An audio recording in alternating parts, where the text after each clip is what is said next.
However, this barcode is only an intermediary step before the card is equipped with a Verichip RFID tracking module, which will use radio frequencies to track your every move on the planet.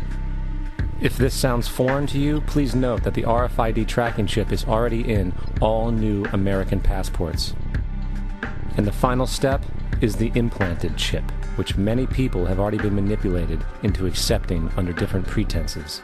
We have a Florida family who are really pioneers in a brave new world. They have volunteered to be the first ever to have microchip identification devices implanted into their body. After 9/11, I was really concerned with the security of my family. I wouldn't mind having something planted permanently in my arm that would identify me. In the end, everybody will be locked into a monitored control grid where every single action you perform is documented. And if you get out of line, they can just turn off your chip, for at that point in time, every single aspect of society will revolve around interactions with the chips.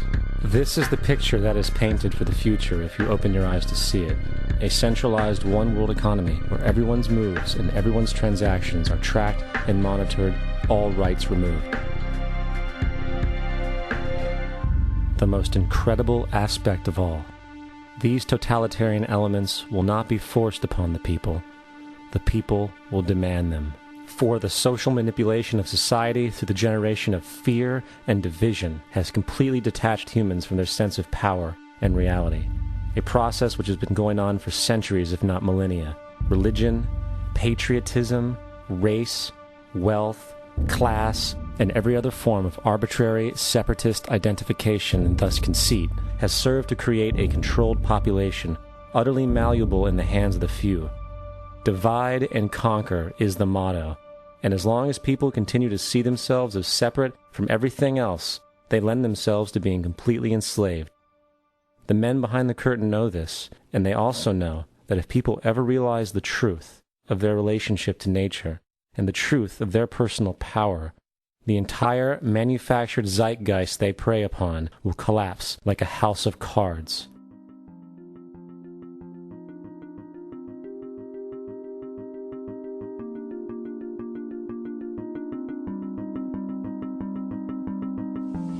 The whole system that we live in drills into us that we're powerless, that we're weak, that our society is evil, that it's crime-ridden, etc., and so forth.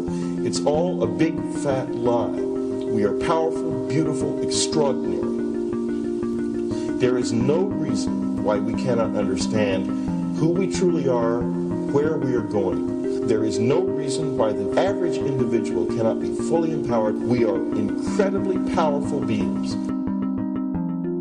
You know, I think I spent 30 years of my life, in the first 30, trying to become something. I wanted to become good at things. I wanted to become good at tennis. I wanted to become good at school and grades and everything I kind of viewed in that perspective. I'm not okay the way I am, but if I got good at things, you realize that I had the game wrong.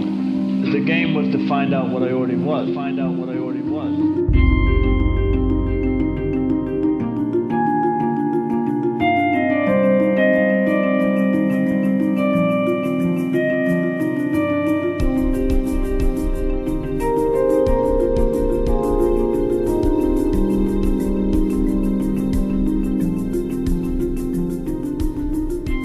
Now, in our culture, we've been trained for individual differences to stand out.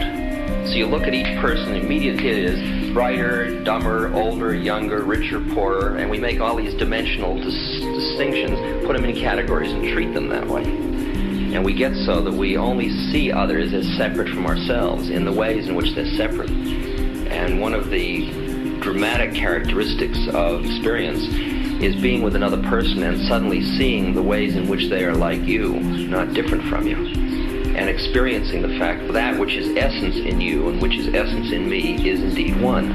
The understanding that there is no other. It is all one. And I wasn't born Richard Alpert, I was just born as a human being, and then I learned this whole business of who I am and whether I'm good or bad or achieving or not. All that's learned along the way.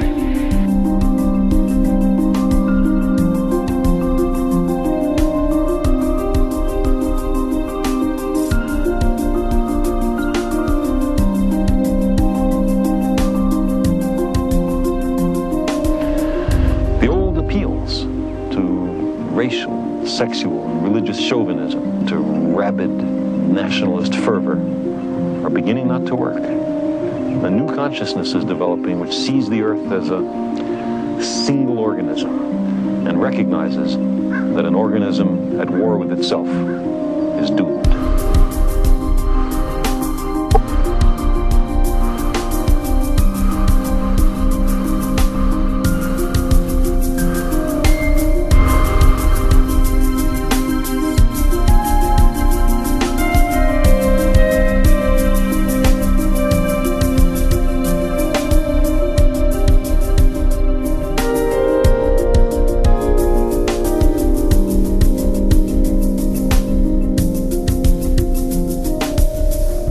Bill Hicks used to finish his shows with this.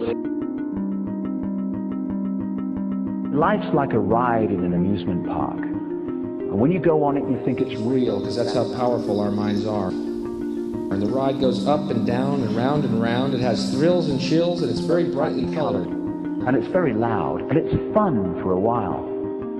Some have been on the ride for a long time, and they begin to question, is this real, or is this just a ride? And other people have remembered, and they come back to us and they say, hey, don't worry. Don't be afraid ever, because this is just a ride. And we kill those people. Shut him up. I've got a lot invested in this ride. Shut him up. Look at my furrows of worry. Look at my big bank account and my family. This has to be real. It's just a ride. But we'll kill those good guys who try and tell us that. You ever notice that? And let the demons run amok? But it doesn't matter, because it's just a ride, and we can change it anytime we want. It's only a choice. No effort, no work, no job, no savings of money. Just a choice right now between fear and love.